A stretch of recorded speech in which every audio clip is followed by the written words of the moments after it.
Hello, I welcome you all on Unacademy UPSC Hindi. आप सभी का स्वागत है दोस्तों। और हम पढ़ने जा रहे हैं आज एडवांस लेवल के एमसीक्यूज के लिए। ठीक है, एडवांस लेवल के MCQs on the based of these all are based on NCERTs.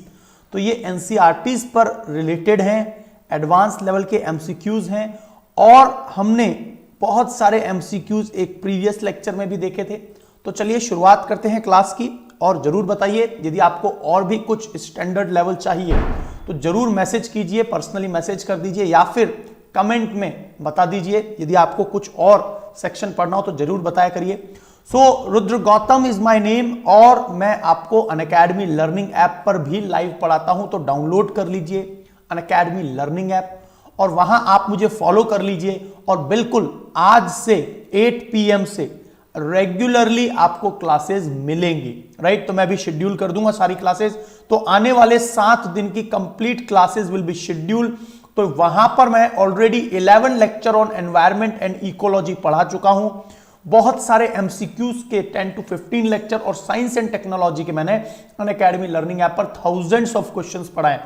तो आप पिछले प्रीवियस ईयर के सारे रिकॉर्डेड वीडियोस वगैरह सब देख सकते हैं वहां पर। और दोस्तों सुबह 8 AM पर मेरी नेक्स्ट मतलब कल 2017 में जितने भी एमसीक्यूज आए हैं उन पर हम लोग चर्चा करेंगे। 2017 के एनवायरमेंट एंड इकोलॉजी पर, राइट। हम लोग एमसीक्यूज डिस्कस कर ही रहे हैं, science and technology core concept. और सीसेट की प्लेलिस्ट आपके इसी चैनल पर अवेलेबल है। सीसेट की एक कंप्लीट तैयारी मैं आपकी यहां करवा रहा हूं। और डेली 8 PM पर you can get me on Unacademy learning app live. So follow me on Unacademy learning app by the name Rudra Gautam, right. So यहां पर दोस्तों आपको दिख रहा होगा RPSR10 कोड। इस कोड की मदद से you will get instant 10% discount. Plus आप मुझे पर्सनली मैसेज कर दीजिए जब भी आपको कोई भी कोर्स लेना हो। डेफिनेटली आपको मैं बहुत अच्छे से मेंटरशिप गाइडेंस अपनी तरफ से प्रदान करूंगा। बहुत सी जो भी कंटेंट होते हैं सामग्री वो I will give you from my side as well. और आपको अनअकैडमी के संपूर्ण कोर्सेज और PDF तो आप डाउनलोड कर ही सकते हैं जो ऐप पर हैं।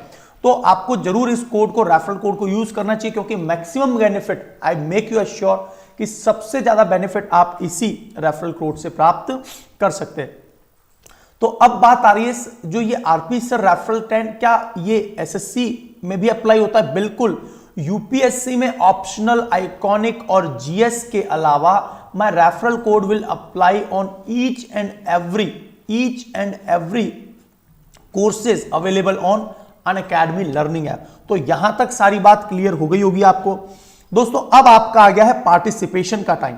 मतलब चूंकि these are MCQs, multiple choice questions are there और इनकी मदद से आपको बहुत अच्छा एक लेवल, यदि आपने एनसीईआरटीज वाकई में पूरी तरह से पढ़ी है और आपका एनालिसिस कितना अच्छा है, आपने कितना इन डेप्थ पढ़ा है, वो उसका टेस्ट अब हो जाएगा। यस और no? Good morning to Reshma, Priyanka, Sandeep, Ashutosh, Arvind, Harshit, Joginder और अरुण कुमार जी, आप सभी का स्वागत है। Welcome you all. तो यहां पर हम लोग बात कर रहे थे, हमने दोस्तों प्रीवियस एक लेक्चर में हमने 3 क्वेश्चंस डिस्कस कर लिए थे। उसके बाद कुछ नेटवर्क इश्यू आया और इसके चलते क्लास बंद हो गई थी। उम्मीद करूंगा आज ऐसा नहीं हो। तो पहला क्वेश्चन ये हम डिस्कस कर चुके थे हाइड्रा से रिलेटेड। सेकंड क्वेश्चन भी डिस्कस कर चुके थे और थर्ड क्वेश्चन को भी हम लगभग डिस्कस कर चुके थे। तो चलिए एक बार थर्ड क्वेश्चन को फिर से डिस्कस करते हैं और उसके बाद में आपको 15 क्वेश्चंस और भी मिलेंगे। तो देखते हैं कितना अच्छा परफॉर्मेंस देंगे आप। Let's continue with this slides, right. तो सेक्सुअल रिप्रोडक्शन क्या होता है? लैंगिक प्रजनन, है ना, लैंगिक प्रजनन। तो यहां पर दिया है हिंदी में भी, जब एक फूल का पराग एक पौधे से दूसरे फूल के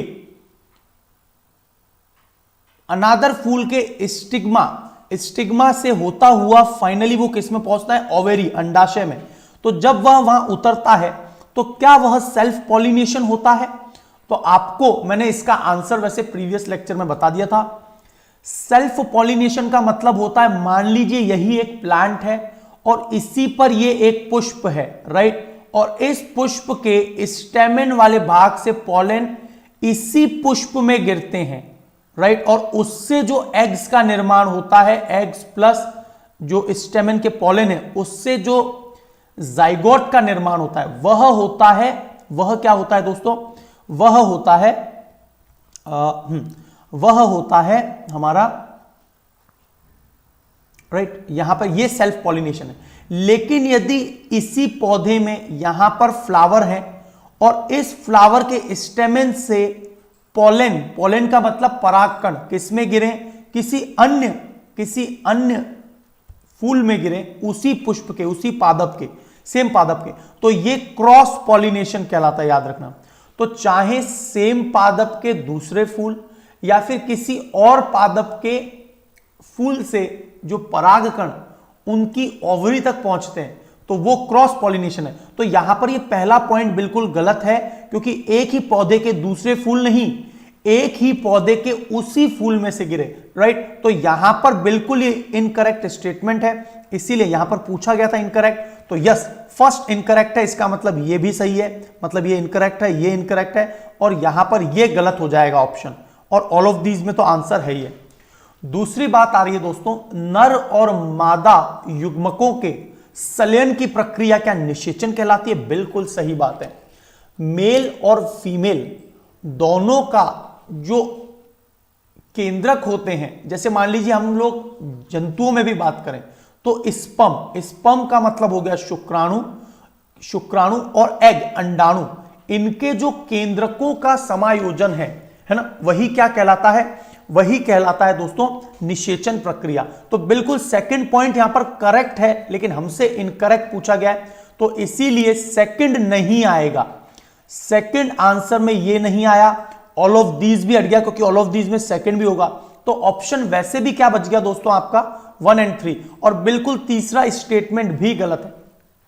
the cell which result after the fusion of gametes, ये गैमेट्स क्या है? जो मेल का और फीमेल के अलग अलग पार्ट्स हैं, जैसे मेल पुरुष वाले में से जो पोलन आ रहे हैं, वो जो फीमेल के ओवेरी में जाके गिर रहे हैं, उसके कारण क्या एम्ब्रियो बनता है या जाइगोट बनता है? बताइए। तो यहां पर जाइगोट बनता है। तो तीसरा स्टेटमेंट भी गलत है, फर्स्ट स्टेटमेंट भी गलत है, second is the absolute correct. तो यहां पर आपका आंसर बी हो जाएगा। देखिए यहां पर देखिए, when the pollen of the flower is transferred to stigma of the same flower, यदि है ना, जब खुद ही उसी पादप के उसी पुष्प में जाता है, तब वो सेल्फ पॉलिनेशन कहलाता है। और क्रॉस पॉलिनेशन क्या है? When pollen is transferred from one flower to another flower on the same plant, उसी, तो वो क्रॉस पॉलिनेशन। तो ये दोनों डेफिनेशन आपको क्लियर हो गई होंगी। और गैमेट्स क्या होते हैं दोस्तों? हैप्लॉइड्स। और हैप्लॉइड्स टर्म आपने बहुत सुनी होगी। जब भी मैं बात करूं कि जो स्पर्म है, स्पर्म, तो वो 23 गुणसूत्र हैं मानव में, और एग, इसमें भी क्या है? 23 गुणसूत्र हैं। तो ये क्या कहलाते हैं? एक कोशिका के हैप्लॉइड, 2 भाग, ठीक है। तो यहां पर 2 गैमेट्स रिजल्ट डाइप्लॉइड, तो ये एक गैमेट ये, एक गैमेट ये, दोनों जुड़ जाएंगे तो डाइप्लॉइड बनेगा, और उससे निर्माण होता है एक जाइगोट का, ना कि एम्ब्रियो का। तो क्या ये बात क्लियर हो गई? एम्ब्रियो दोस्तों, एम्ब्रियो और जाइगोट में क्या अंतर है? जाइगोट और एम्ब्रियो, जाइगोट और एम्ब्रियो में क्या अंतर है?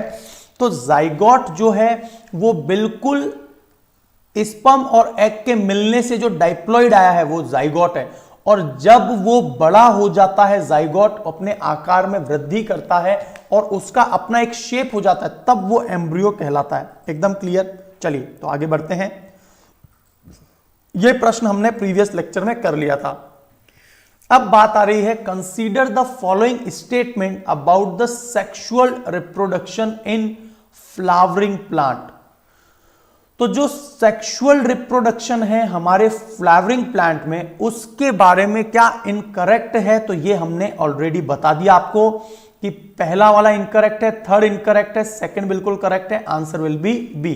तो चलिए अब हम लोग आगे चलते हैं। हेलो, नमस्कार, good morning to all of you, good morning to all of you. अब आपके लिए एक बहुत इंपॉर्टेंट एमसीक्यू आ रहा है। आपने सुना होगा सीड डिस्पर्जल, बीजों का जो फैलाव होता है, बीज अलग अलग माध्यम से, कभी जंतुओं के माध्यम से, कभी पानी के माध्यम से, हवा के माध्यम से, और पोलन कभी ना कभी जो है जंतुओं के माध्यम से, जैसे मधुमक्खी, तितली के माध्यम से कहां तक पहुंच जाते हैं? वो पहुंच जाते हैं दूसरे पुष्प के ओवेरी वाले भाग तक। तो जो सीड डिस्पर्जल जो है पौधे और सूर्य के प्रकाश और पानी के लिए अपने स्वयं के अंकुर के बीच प्रतिस्पर्धा को रोकता है, कंपटीशन को रोकता है। क्यों?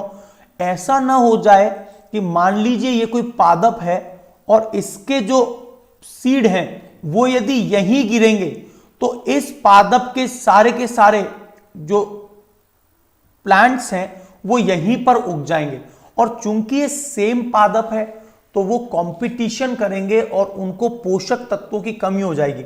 और इसके लिए पादपों की ये कोशिश रहती है कि जो इनके पॉलन हैं, इनके जो सीड हैं वो दूर दूर तक जाएं, ताकि प्लांट डाइवर्सिटी, उनको पोषक पदार्थ भरपूर मात्रा में मिल सके। यस और नो? एकदम बात क्लियर हो गई होगी।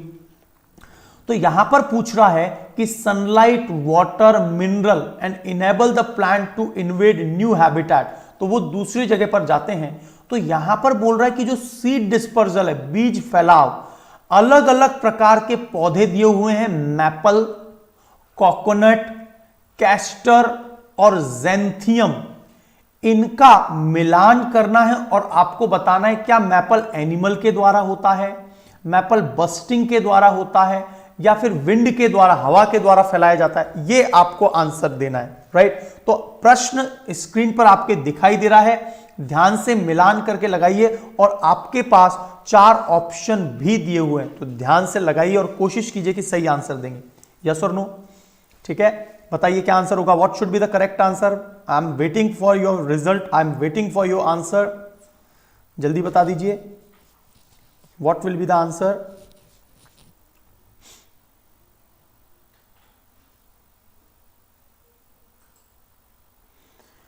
तो सबसे पहले बात कर लेते हैं नारियल की। देखो नारियल क्या होता है, नारियल जैसे ही इतनी ऊंचाई से नीचे गिरता है तो उसके फटने के बाद जो उसका एक बीज होता है वो दूर जाके गिरता है फटने के बाद। तो कोकोनट का मिलान हो जाएगा बस्टिंग।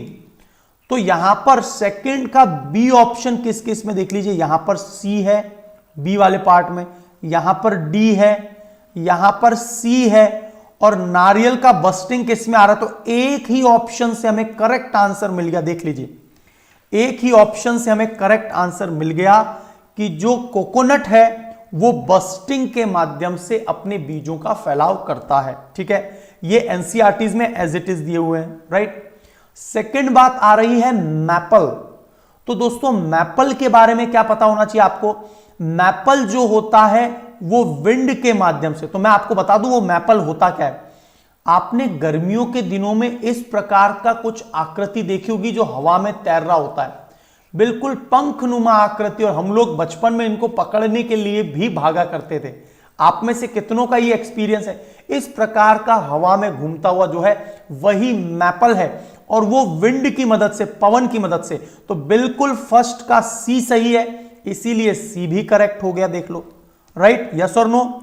आपका यदि आंसर गलत आए तो बिल्कुल मत डरिए, क्योंकि आप ही एक हैं जिन्होंने आंसर दिया है, बाकी किसी ने आंसर भी नहीं दिया। बहुत बड़ी बात है। कैस्टर, कैस्टर क्या होता है? आपने देखा होगा भैंसों की कमर पे ये कैस्टर जो होता है ना उनके शरीर पर लग जाता है, और जब ये कहीं और जाती हैं तो वहां पर बीज ये गिर जाएगा, क्योंकि कैस्टर में इस प्रकार का कांटेदार एक पूरा है ना। ठीक है, तो कैस्टर बिल्कुल ठीक है, एनिमल के द्वारा।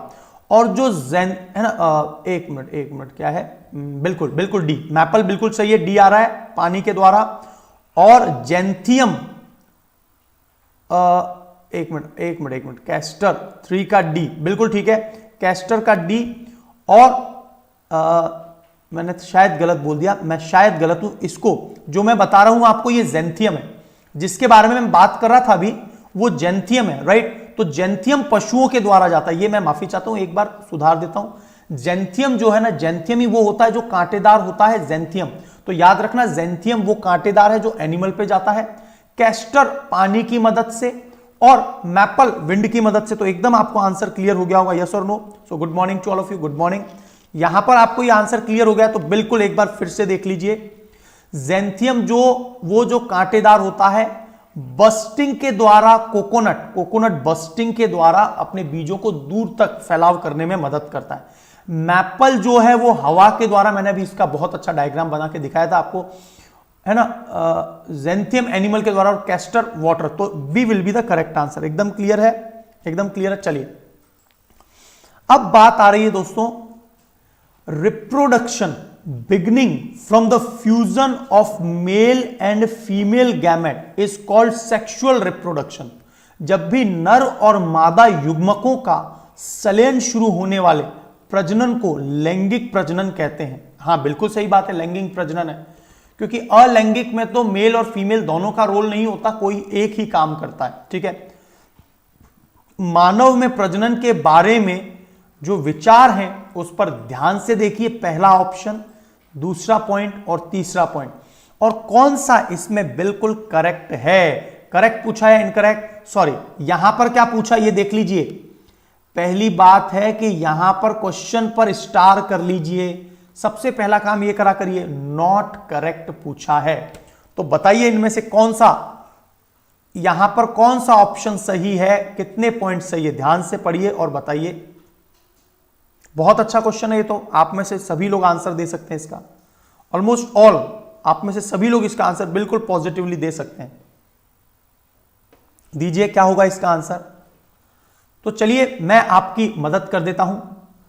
लाखों शुक्राणु वृषण द्वारा जारी होते हैं, बिल्कुल सही बात है, लाखों शुक्राणु वृषण द्वारा जारी होते हैं, लेकिन जब शुक्राणु एक अंडे के संपर्क में आता है, एग है ना, एग के कहां पर आता है अंडे के संपर्क में दोस्तों, फैलोपिन ट्यूब, अंडवाहिनिका या डिंब वाहिनिका में यह संपर्क में आता है। तो जैसे ही वहां संपर्क में आता है, केवल एक ही शुक्राणु अंडे के साथ फ्यूज होता है, बिल्कुल नहीं।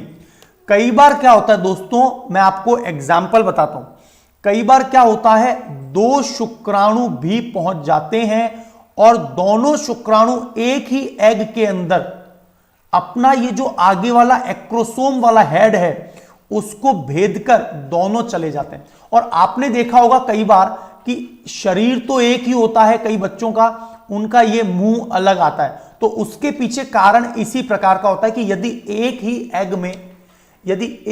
एग में दो शुक्राणु चले जाएंगे और उनका विकास होते समय दोनों अलग अलग, मान लीजिए ये शुक्राणु यहां पर मिल गया ये, और ये दोनों अलग अलग हो गए तो कोई बात नहीं। लेकिन कई बार जो इस प्रकार के ट्विंस आते हैं जुड़े हुए, उसके पीछे कारण यही होता है। तो ऐसा नहीं है कि only one of the sperm में फ्यूज विद द एग, ऐसा नहीं है, दोनों हो सकते हैं। तो पहला स्टेटमेंट आपका गलत है। एकदम क्लियर, यस यस, बहुत बढ़िया। प्रवीण कुमार यादव ने बहुत बढ़िया आंसर बताया, वेरी गुड बेटा। दूसरा पॉइंट, मानव में निषेचन बाहरी है, बिल्कुल नहीं। जो एक्सटर्नल रिप्रोडक्शन होता है वो मेंढक में होता है, मेंढक, राइट। क्योंकि मेंढकों में क्या होता है दोस्तों, आपको याद आ रहा होगा, फीमेल जो अपने एग्स होते हैं, अंडाणु, उसको एक साथ छोड़ देती है, और जो मेल मेंढक है, पुरुष मेंढक, वो क्या करता है, अपने जो स्पर्म है, जहां पर वो दलदले इलाके में, वहां पर अपने स्पर्म उस पर छोड़ देता है, और उनमें से कुछ शुक्राणु कुछ अंडाणुओं के साथ जुड़ जाते हैं, और इसीलिए टेडपोल के रूप में मेंढकों का निर्माण होता है। तो मेंढक में है एक्सटर्नल फर्टिलाइजेशन, मानव में, और आप बताइए मुर्गी में क्या है, इंटरनल या एक्सटर्नल। मुर्गी में भी इंटरनल है, याद रखना, ऐसा मत सोचना कि अंडा तो बाहर आता है, बाहर। निषेचन कहां हुआ है, मेल और फीमेल का जो अंडाणु और यदि शुक्राणु यदि मादा के गर्भ में जाकर मिल रहे हैं तो वो इंटरनल फर्टिलाइजेशन है। एक्सटर्नल में क्या होता है, फर्टिलाइजेशन ही बाहर हो, जैसे मेंढक में होता है। अभी क्लियर है, यस, टेडपोल वगैरह सब समझ में आ गया, वेरी गुड। अंडाशय वह हिस्सा है जहां शिशु का विकास होता है, बिल्कुल नहीं। ओवेरी से तो एग निकलता है दोस्तों, शिशु का विकास तो कहां होता है, वोम्ब में, है ना, गर्भ में होता है, यस और नो। तो ये पॉइंट भी क्या है, बिल्कुल इनकरेक्ट। तो मैंने जो बताया एक्सप्लेनेशन में तीनों ही गलत हो गए। What will be the correct answer? It will be D. So welcome you all, good morning Shanti Singh ji, Riya, है ना, खैरुल जहान को बिल्कुल बात क्लियर हो गई है, वेरी गुड। तो देखिए इंटरनल फर्टिलाइजेशन आपको क्लियर हो गया होगा कि this happened, there need to be method of male to introduce sperm. जब पुरुष जो मेल है वो अपने स्पर्म यदि फीमेल के रिप्रोडक्टिव ट्रैक, और वो कौन सा ट्रैक है, कहां तक पहुंचना चाहिए, फैलोपियन ट्यूब तक, तो वो इंटरनल है। लेकिन यहां पर ऑर्गेनिज्म अंडे को आउटसाइड देती है फीमेल की बॉडी से, और मेल, तो एक्सटर्नल फर्टिलाइजेशन का एग्जांपल क्या है, फ्रॉग। ठीक है, तो फ्रॉग ऐसा ही करते हैं। चलिए आगे बढ़ते हैं। अब अगला प्रश्न आपको यहां पर बिल्कुल समझ में आ गया, ये सभी पॉइंट्स नॉट करेक्ट है, इसको गोला मार्क कर लिया करो जब भी एग्जाम में इस प्रकार से क्वेश्चन आए तो। ठीक है, चलिए अगला चलते हैं। अगला पॉइंट है reproduction is a process occurring through out the biological world for perpetuation of species, consider the following statement regarding. तो प्रजनन एक प्रक्रिया है जो जैविक दुनिया के माध्यम से प्रजातियों के विवर्तन के लिए है। तो मेंढक, तो यहां पर उसी प्रकार का एक प्रश्न पूछा गया है आपसे। मेंढक और टोड में, right, fertilization occurs in water after the eggs are laid by the female. क्या ऐसा है? बिल्कुल, देख लीजिए, आप बताइए, इसका आंसर सभी करेक्ट दे देंगे। हालांकि जानवर सैकड़ों अंडे देते हैं, जबकि मादा, हमारे ह्यूमन बींग्स में मादा कितने एग देती है? केवल और केवल एक, या कभी कभार एक साथ 2 एग आ जाते हैं फीमेल में, राइट, लेकिन नॉर्मली एक, है ना। और जब ये दोस्तों 2 एग आ जाते हैं ना, कई बार मादा के 2 एग आ जाते हैं, और यहीं पर 2 शुक्राणु भी फैलोपियन ट्यूब में पहुंच गए, तो इसके कारण ये अलग विकसित हो जाता है, ये अलग विकसित हो जाता है। तो ये बिल्कुल दोनों एक दूसरे से बिल्कुल डिफरेंट तरह के ट्विंस पैदा होते हैं। तो आपको बायोटेक्नोलॉजी के लेक्चर्स देख लीजिए, वहां पर मैंने फ्रैक्टर्नल ट्विंस, आइडेंटिकल ट्विंस, उनके बारे में संपूर्ण जानकारी दी है। ठीक है, मैं बहुत अच्छा हूं। आप लोग कैसे हैं दोस्तों, कैसे हैं आप लोग? ठीक है, तो यहां पर बता दीजिए what will be the answer, what will be the correct answer, जल्दी से बता दीजिए।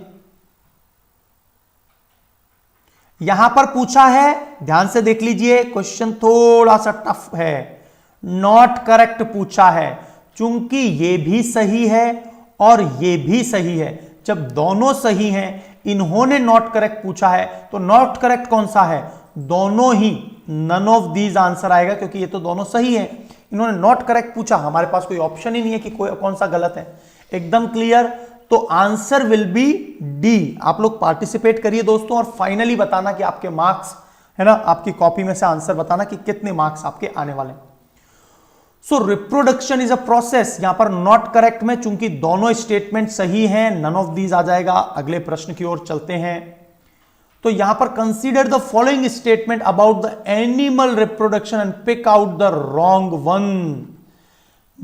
जो एनिमल, जंतुओं में प्रजनन होता है, उनमें कौन सा गलत है, गलत छांटना है, सही नहीं छांटना। तो यदि आपको यह पता है कि यह तो बिल्कुल सही स्टेटमेंट है, तो वो कभी भी ऑप्शन में नहीं होगा। यस और नो? तो ध्यान से देखकर बताइए कि zygote divides repeatedly to give rise to a ball of cell called foetus which form group that develops into different tissues and organ of the body. क्या ऐसा होता है? जाइगोट बार बार विभाजित होता है? क्या पहला पॉइंट सही है या गलत है? जल्दी बताइए, ये मैंने आधा अधूरा आपको समझा भी दिया है। जाइगोट बार बार विभाजित होता है और भ्रूण नामक कोशिकाओं में एक गेंद, अंडपीत, इसको जो गेंद के नुमा जो आकृति बोल रहा है दोस्तों, इसको बोलते हैं egg yolk. Egg yolk in English, अंडपीत हिंदी में बोलते हैं अंडपीत। अभी समझाने वाला हूं पूरी बात। पहला पॉइंट सही है या गलत है, ये बताइए। दूसरा, भ्रूण, भ्रूण का मतलब क्या हो गया? यहां पर एम्ब्रियो की बात कर रहा है, एम्ब्रियो। भ्रूण वह, एम्ब्रियो वह चरण है जिसमें शरीर के सभी अंगों की पहचान की जा सकती है, भ्रूण कहलाता है। और तीसरा, आंतरिक निषेचन वाले जानवर, युवा, क्या internal organ birth to young one while external, क्या ऐसा फिक्स है क्या? बहुत अच्छा क्वेश्चन है दोस्तों, ये इतना शानदार क्वेश्चन है, बताइए क्या आंसर होगा। आप अपना आंसर बताइए। एक बार मैं रब कर देता हूं इसको ताकि आपको सारी पिक्चर्स क्लियर हो। कोशिश करिए कि आप आंसर लगाएंगे यार, है ना, कोशिश करिए। बहुत अच्छा क्वेश्चन है, कंप्लीट एक्सप्लेनेशन आपको यहां मिलने वाला है, ठीक है।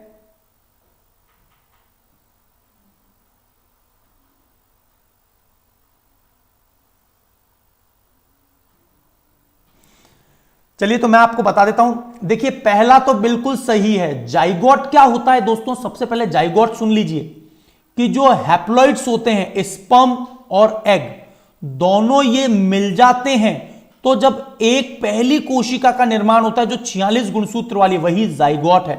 और उस जाइगोट से लगातार कोशिकाओं की संख्याओं में वृद्धि होती जाती है और धीरे धीरे समय के साथ में क्या होता है, आगे बढ़ने पर फीटस का जन्म होता है और फिर एम्ब्रियो आता है।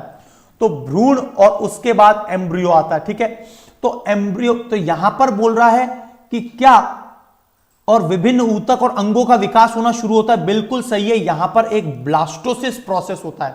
तो पहला पॉइंट बिल्कुल सही है। आपने सुना होगा ना फोइटिसाइड, तो हम लोग फीटस की हत्या कर रहे हैं, जहां पर यह तक पता चलने लग गया कि वह महिला है या पुरुष है।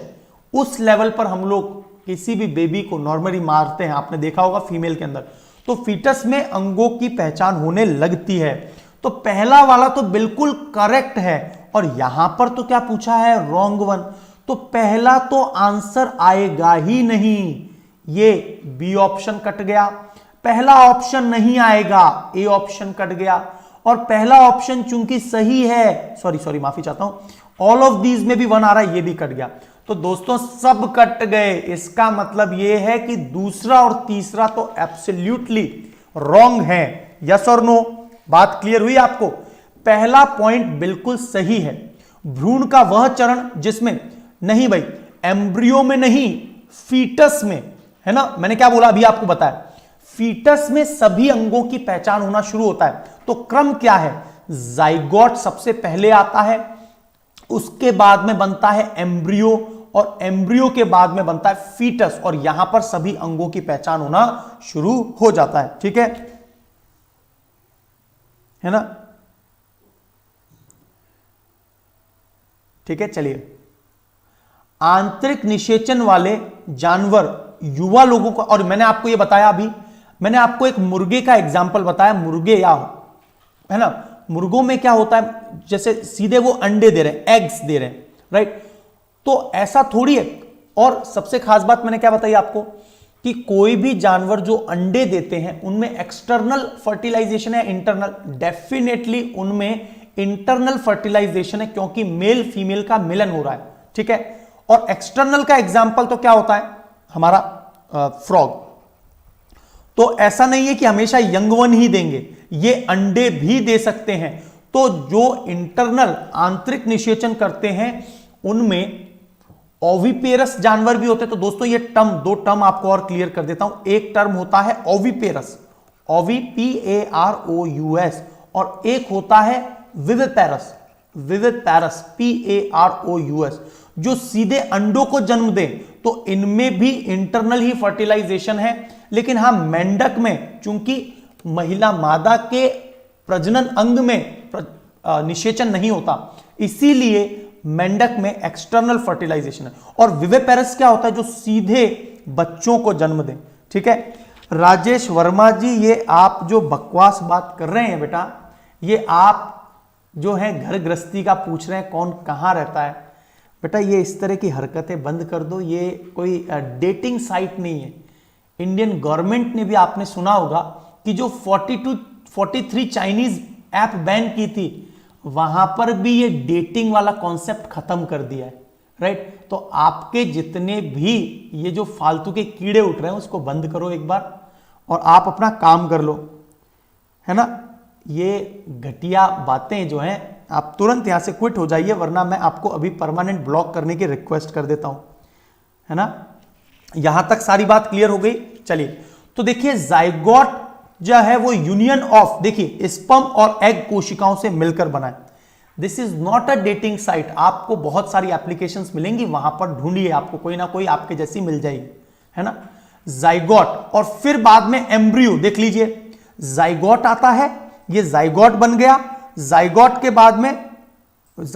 बाद में ब्लास्टोसिस्ट, ये ब्लास्टोसिस्ट हो गया। ब्लास्टोसिस्ट का मतलब जब बहुत सारे अंग बनना शुरू होता है, और फिर पहला प्रोसेस एम्ब्रियो होता है, फिर फीटस होता है। ये पूरा एक्सप्लेनेशन आपको क्लियर हो गया होगा, एक जो पूरा क्रम है। कई बार आपको ये क्रम पूछे जाते हैं, तो याद रखना जाइगोट के बाद में ब्लास्टोसिस होगा, और यहीं पर दोस्तों यही वो प्लेस है, यही वो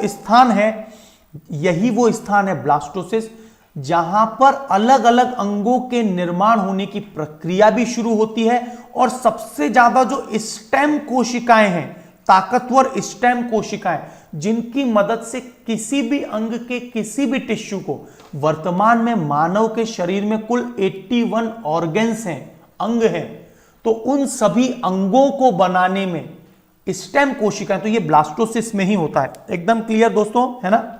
चलिए तो आगे बढ़ते हैं। तो देखिए यहां पर आपका बिल्कुल सही आ गया सी, क्योंकि ये दोनों गलत हैं, पहला बिल्कुल सही है। ठीक है, चलिए 8वां प्रश्न आपकी स्क्रीन पर है। The period of life when the body undergoes changes leading to reproductive maturity and is called adolescence. तो जीवन की अवधि जब शरीर में परिवर्तन होता है और धीरे धीरे प्रजनन में परिपक्वता आती है, और इसे ही क्या बोलते हैं हम लोग, किशोरावस्था। यस और नो, एडोलेसेंस। तो यहां पर बोल रहा है consider the change related to it. तो जो परिवर्तन होते हैं उनसे रिलेटेड 3 पॉइंट्स दिए गए, 1, 2 एंड 3। लेकिन ध्यान से देख लीजिए इनमें से कौन सा कथन गलत है।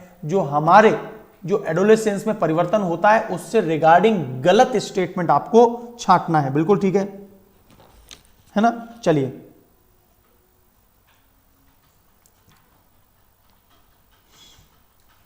तो पहला पॉइंट आ रहा है दोस्तों, आपका पहला पॉइंट आ रहा है, मेल हार्मोन और testosterone begins to release by the testis at the end of puberty. भाई टेस्टोस्टेरोन हार्मोन का जो निष्कासन है पुरुषों में वृषण से, क्या यौवन के अंत में नहीं, प्यूबर्टी के स्टार्ट में आता है, शुरुआत में आता है। पहला पॉइंट बिल्कुल गलत है। दूसरे पॉइंट पर चलते हैं। The process of adolescence is under the control of hormone secreted from the endocrine gland called pituitary gland. दोस्तों एंडोक्राइन ग्लैंड तो अधिवक्र ग्रंथि होती है, एंडोक्राइन ग्लैंड। यस, सॉरी, एक मिनट। एंडोक्राइन का मतलब होता है अंतःस्रावी ग्रंथि, अंतःस्रावी ग्रंथियां। एंडोक्राइन का मतलब है अंतःस्रावी ग्रंथियां। टोटल कितनी होती है? ये 9। तो क्या the process of adolescence under the control of hormone secreted from the endocrine gland called pituitary gland. तो पिट्यूटरी ग्लैंड, ये बात सही है कि वो मास्टर ग्रंथि है और कहीं ना कहीं एडोलेसेंस उसके कंट्रोल में होता है। भाई ये वाला पॉइंट तो सही है, क्योंकि कहीं ना कहीं अल्टीमेटली तो पिट्यूटराइन ग्लैंड के ही कंट्रोल में होता है। क्योंकि मैंने आपको बताया था जो हमारा थायराइड है, ग्रंथियों वाला सेक्शन पढ़ाया था, उसमें मैंने बताया था हमारा जो थायराइड है और इसके अलावा जो अधिवक्र ग्रंथि है, एड्रिनल ग्लैंड और टेस्टिस और ओवेरी, वो कहीं ना कहीं पिट्यूटरी ग्लैंड के ही कंट्रोल में होती है। दूसरा स्टेटमेंट इज एब्सोल्युटली करेक्ट। तीसरे ऑप्शन पर चलते हैं। एंडोक्राइन ग्लैंड जो टोटल 9 है, हैव डक्ट, कभी नहीं। अंतःस्रावी ग्रंथियां नलिका विहीन होती हैं, डक्टलेस होती हैं, और वह अपने हार्मोन को सीधा रक्त में सीक्रेट या स्त्रवण कर देती है। ठीक है, तो yes, second is absolutely right, but third one यहां पर गलत है, ये नलिका विहीन होती है। तो पहला और तीसरा B will be the correct answer. हो सकता है आगे आंसर गलत दिया हो, लेकिन मैंने आपको सही आंसर बता दिया है। ठीक है, तो देखते हैं, देख लीजिए यहां पर इनकरेक्ट पूछा है, गलती से आंसर ये दे दिया गया है। कोई बात नहीं, हमने आपका सुधरवा दिया है, ये आंसर नहीं है। पहला सही है, मतलब पहला इनकरेक्ट है, थर्ड इनकरेक्ट है, ये दोनों गलत हैं। दूसरा सही है। इन्होंने इनकरेक्ट पूछा है तो 1, 3 आंसर आएगा, दिया हुआ है। So your correct answer will be B. एकदम क्लियर है। बिल्कुल बिल्कुल बेटा, मैं ब्लॉक करवा दूंगा। वैसे इन्होंने उसके बाद कोई फर्दर रिस्पॉन्स नहीं दिया तो ये बहुत अच्छी बात है। मास्टर ग्रंथि होती है, यस यस, ठीक है। चलिए, इन्होंने फर्दर कोई रेस्पॉन्स नहीं दिया, बहुत अच्छी बात है, इसलिए मैं अभी इनके ऊपर कोई कदम नहीं ले रहा।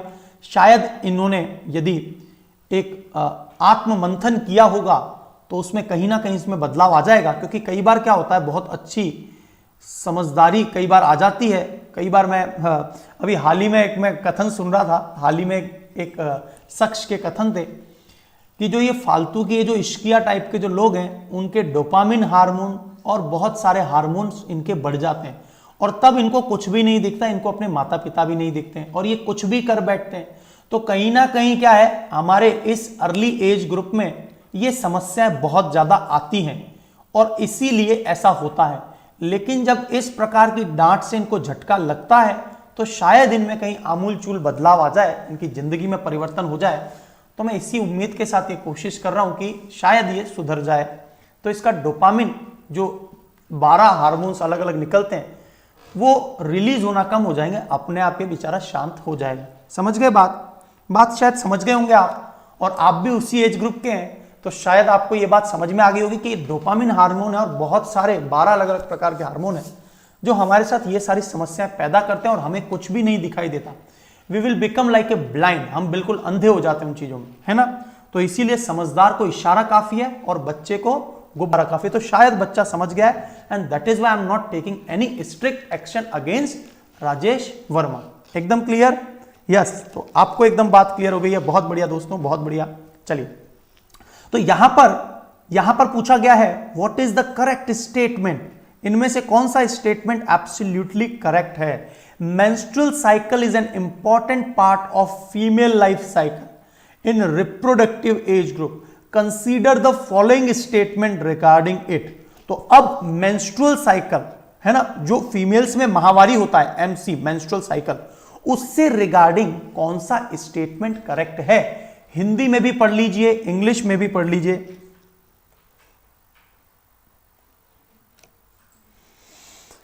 साइंस के लिए आप वैसे टाटा मैकग्रा हिल पढ़ लीजिए, लेकिन मैं आपको एक बात बता दूं कि मैं टेलीग्राम पे ये सब कंटेंट डालता हूं, यदि आप वो कंटेंट भी पढ़ लेंगे ना, अपने आप में मोर देन एनफ है ना। क्योंकि मैंने बहुत सारे साइंस एंड टेक्नोलॉजी के लेक्चर्स ले लिए हैं अब तक, 250-300, अपने आप में मोस्ट ऑफ द सेक्शन मैंने कवर कर दिया, तो आपको बेसिक वहां पे कॉन्सेप्ट क्लियर हो जाएगा। तो बताइए, यहां पर पहला मासिक धर्म जो होता है फीमेल में, वो है ना begins at the puberty, is term menopause. तो जब मेंस्ट्रुअल साइकिल महिलाओं में शुरुआत होता है तो क्या उसे मीनोपॉज कहते हैं या मिनार्की कहते हैं? बताइए। Menarche, not menopause. तो यहां पर मीनोपॉज नहीं आएगा, मिनार्की आएगा। और यहां पर पूछा है करेक्ट, तो पहला पॉइंट तो बिल्कुल इनकरेक्ट है, क्योंकि मीनोपॉज नहीं। जब मेंस्ट्रुअल साइकिल नॉर्मली 12 से 14 वर्ष में महिलाओं में शुरू होती है, 12 से 14 वर्ष की एज में, तो उसको मिनार्की कहते हैं। और मीनोपॉज इज व्हाट, जब 45 से 50 की एज ग्रुप में फीमेल में बिल्कुल जो मेंस्ट्रुअल साइकिल, एस्ट्रोजन हार्मोन वगैरह वो पूरा बंद हो जाता है और उसके बाद में उनकी हड्डियों में, महिलाओं की हड्डियों में ऑस्टियोपोरोसिस, मतलब हड्डियों के अंदर छिद्र होना, और एस्ट्रोजन हार्मोन को ब्यूटी हार्मोन भी कहते हैं, और दूसरा वो हड्डियों की मजबूती में भी मदद करता है फीमेल्स में।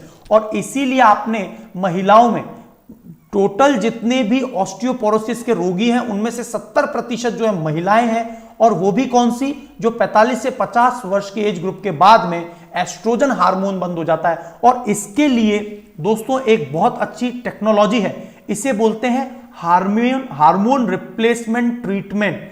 तो हार्मोन को बदल दिया जाए तो महिलाओं में ऑस्टियोपोरोसिस को रोका जा सकता है। और आपको याद रखना कि 50 वर्ष या 45 वर्ष के बाद महिला गर्भ भी धारण नहीं कर सकती, क्योंकि इस एज ग्रुप के बाद महिलाओं में एग्स, अंडाणुओं का निर्माण होना बंद हो जाता है। तो ये सारे पॉइंट्स क्लियर हो गए। एंड को मीनोपॉज कहते हैं। प्रत्युषा दास जी, आप बार बार कमेंट रिपीट करेंगे तो I will never give you the answer. ये जो आप बार बार कमेंट करेंगे, मैंने आपको कमेंट में आंसर दे दिया है। टाटा मैकग्रा हिल देख लो या फिर मेरे सारे लेक्चर्स के पीडीएफ देख लो। And if you will keep on repeating messages, next time I will not give you any kind of reply from my side, right. चलिए, तो reproductive life of the women is between menopause and menarche. Very good, बिल्कुल सही है, menopause और menarche के बीच में 50 साल की एज से, और यहां पर नॉर्मली 12 साल की एज से।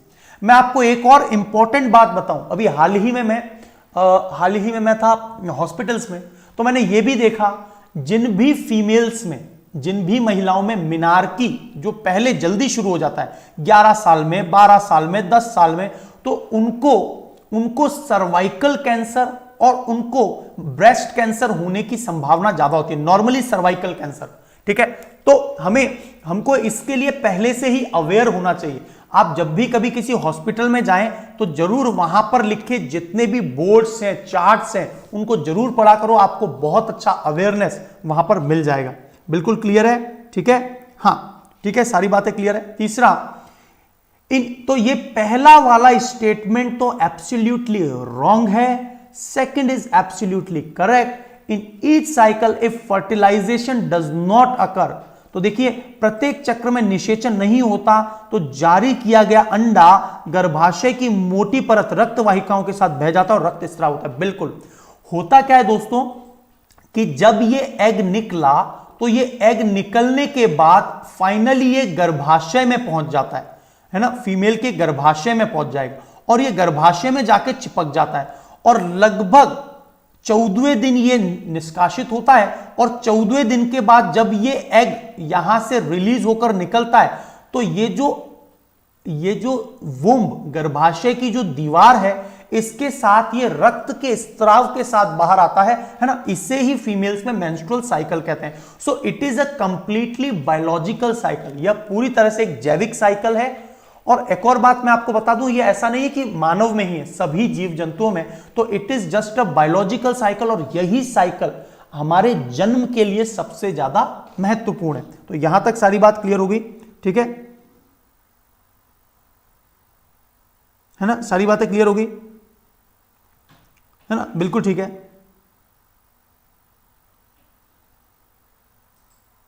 बेटा मेघा मौर्य जी, मेरी क्लास रेगुलर आती है 11 बजे, है ना। अर्ली स्टेज में कैंसर का पता चल जाए तो you can even treat better.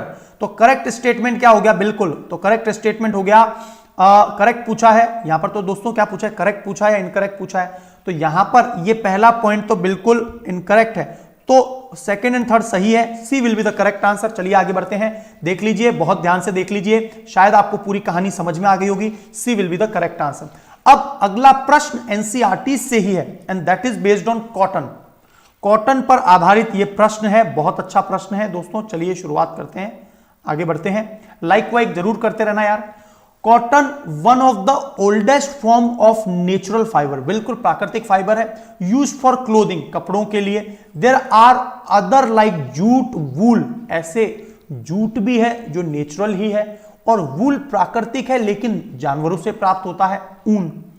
Consider the following statement regarding this, तो इसके बारे में क्या कथन सही है? ये ऐसा का ऐसा गिनिंग प्रोसेस, ये जिनिंग नहीं है, गिनिंग प्रोसेस है, गिनिंग लिखा होगा ये, ठीक है, गिनिंग। जूट प्लांट के बारे में, sharing is a process.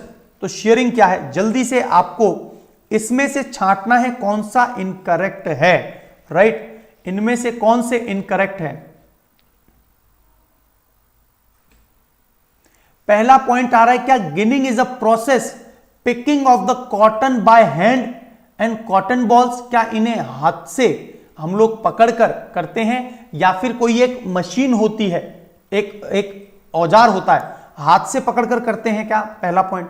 Jute plant is normally harvested after flowering season is over, क्या जब इनका फ्लावरिंग सीजन ओवर हो जाता है उसके बाद हार्वेस्ट किया जाता है? Yes, shearing is a process by which fleece the sheep along with thin layer of skin is removed from the body. तो देखिए बिल्कुल shearing जो है ना, इसमें जब एक भेड़ की खाल में से ऊन निकाली जाती है तो उसकी चमड़ी की एक पतली परत को भी निकाल दिया जाता है। ये बिल्कुल ऐसा का ऐसा एनसीईआरटीज में लिखा हुआ है। तो third is the absolute correct answer. तो तीसरा पॉइंट जो है वो बिल्कुल सही है, यहां पर भी ये बिल्कुल सही है, ऑल ऑफ दीज में भी थर्ड आएगा। तो आंसर क्या हो गया? First and second is the incorrect answer, क्योंकि हाथ से प्रक्रिया नहीं होती है दोस्तों। तो यहां पर ध्यान से पढ़ लीजिए आप लोग। Cotton is usually picked by hand normally and fibre are separated by the combing.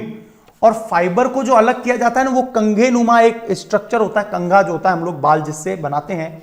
और द प्रोसेस गिनिंग, और यही प्रोसेस गिनिंग कहलाता है। कौन सा? जिसकी मदद से हम कॉम्बिंग करते हैं। Ginning are traditionally done by hand, these days machine. तो आजकल ये मशीन का प्रयोग हो रहा है। गिनिंग प्रोसेस में पहले हाथ से होता था, फिर कॉम से, अब मशीनें करती हैं बड़ी बड़ी। एकदम क्लियर है ना? ठीक है। Jute fibre is obtained from the stem of jute plant, मतलब जूट के तने से। जूट के पौधे सबसे ज्यादा, जूट के जो प्लांट से सबसे ज्यादा कहां पाए जाते हैं?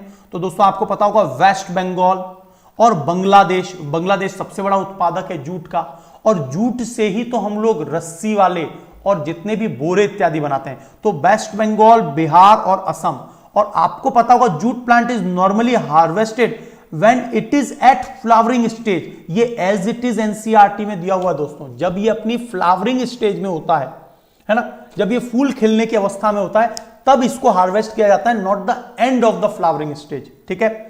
Harvested plant are immersed in the water, और इनको क्या किया जाता है दोस्तों? तने को लंबे समय तक पानी में रखा जाता है, और जब तना रॉट सड़ने लगता है तो उसके बाद उनको मसल के और इस तरह से प्रोसेस करके और फाइनली उनके फाइबर को अलग किया जाता है। तो कहीं ना कहीं जूट में बहुत ज्यादा पानी की आवश्यकता होती है। ये सारी बातें क्लियर है। और फ्लीस जब करते हैं शीप का, तो उसकी लेयर ऑफ स्किन भी रिमूव्ड होती है। तो आपको यह बात समझ में आ गई होगी कि एनसीईआरटी से किस तरह से एक एक लाइन पर क्वेश्चंस बनाए जा सकते हैं। तो अब आपको यह बात समझ में आ रही होगी कि जब आप एनसीईआरटी पढ़ते हैं तो आपको कितना गहराई से उसे पढ़ने की आवश्यकता है। यस और नो कंफर्म कीजिए, है ना? एकदम क्लियर हो गया। तो यहां पर पूछा है कौन से इनकरेक्ट हैं दोस्तों, तो मैंने आपको बता दिया तीसरा पॉइंट तो एब्सोल्युटली करेक्ट है। गिनिंग प्रोसेस हाथ से लेने की प्रक्रिया नहीं, आजकल तो दोनों से हो रहा है। ठीक है, तो इसलिए, और जूट पौधा आमतौर पर फूलों के मौसम में नहीं, जब फ्लावरिंग स्टेज होती है तब। So next question is on your screen and that is, देखिए ध्यान से पढ़ लीजिए। अगला प्रश्न आपकी स्क्रीन पर आ चुका है। राइट, अगला प्रश्न आपकी स्क्रीन पर है। Plant are one source of our food, हमारे खाद्य के plant one of the source होते हैं, are having edible fruits. Edible का मतलब खाद्य योग, leaves, roots. Consider the following statement about the source of the food items having edible part as a food. तो इनमें से इनका जो फ्रूट होता है हैविंग, उनमें किसमें खाद्य योग होता है? क्या मिर्च एक खाद्य योग्य पदार्थ है, उसका जो फल है वो? क्या बैगन एक खाद्य योग्य पदार्थ है जिसका वो जो फल होता है? सरसों और ग्राउंड नट। तो बताइए इनमें से कौन सा प्रश्न बिल्कुल करेक्ट है?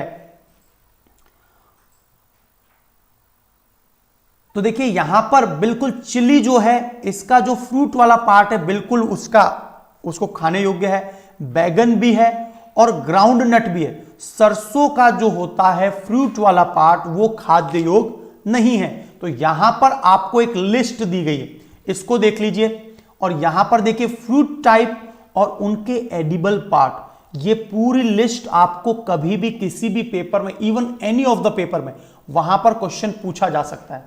तो यहां पर आपको एक बहुत इंपॉर्टेंट पॉइंट दिखाई दे रहा होगा, शायद कहीं आ जाए। देख लीजिए चिली के अंदर इसका जो बेरी वाला भाग है एक्चुअल में वो फ्रूट ही हो गया। पेरिकार्प एंड प्लेसेंटा वो खाया जाता है। पपाया में मीजोकार्प खाया जाता है। ये पॉइंट कभी भी आपको मिलान करने के लिए आ सकते हैं। राइट, और इसके बाद में देख लीजिए ब्रिंजल में भी जो फ्रूट वाला पेरिकार्प और प्लेसेंटा वाला भाग है उसे खाया जाता है। मैंगो में कौन सा खाया जाता है दोस्तों? मीजोकार्प। ये सब नाम आपको याद रखने हैं, है ना। और ग्राउंड नट में देख लीजिए, ग्राउंड नट में भी बीज से ही फल बनता है, बिल्कुल उसको खाया जा सकता है। ठीक है, तो यहां पर आपको सारे पॉइंट्स क्लियर हो गए होंगे। कोकोनट में नट वाला पार्ट जो एंडोस्पर्म, याद रखना ये कोकोनट पे बहुत ज्यादा पूछा जाता है, कोकोनट का कौन सा भाग खाया जाता है? ठीक है, तो ये एंडोस्पर्म है। ठीक है, तो ये सारे पॉइंट्स आपको एकदम क्लियर हो गए होंगे, है ना। लेकिन हाँ, सरसों में जो फ्रूट वाले का पार्ट है वो एडिबल पार्ट नहीं है, तो सरसों को छोड़ दीजिए। बाकी मिर्च, बैंगन और ग्राउंडनट इनके ये सभी एडिबल पार्ट हैं। ठीक है, एडिबल का मतलब जिसे खाने योग्य माना जाए। तो ये मीजोकार्प और है ना, ये सभी पॉइंट्स आप देख लीजिए एक बार। ठीक है, और इस पीडीएफ को मैं आपको अवेल करवा दूंगा मेरे टेलीग्राम चैनल पर, कई दिनों से नहीं डाल पाया, मैं टेलीग्राम चैनल पर पेस्ट कर दूंगा। ठीक है, चलिए। Our dish contain some of the component that are needed by our body called nutrients। तो हमारे शरीर को कुछ पोषक पदार्थों की आवश्यकता होती है। Consider the following statement and the component of nutrients। तो पोषक पदार्थों के प्रमुख जो घटक हैं, अवयव हैं, उन पर पहला स्टेटमेंट दिया हुआ है, सेकंड स्टेटमेंट दिया हुआ है। What will be the correct answer? What will be the correct answer? वसा की समान मात्रा की तुलना में ग्लूकोज जैसे कार्बोहाइड्रेट बहुत ज्यादा ऊर्जा देते हैं क्या? पहला पॉइंट यह है। हमारे शरीर की वृद्धि और मरम्मत के लिए प्रोटीन की आवश्यकता होती है और प्रोटीन वाले खाद्य पदार्थ अक्सर ऊर्जा देने वाले खाद्य पदार्थ ही कहलाते हैं क्या? बताइए इनमें से इनकरेक्ट कौन सा है?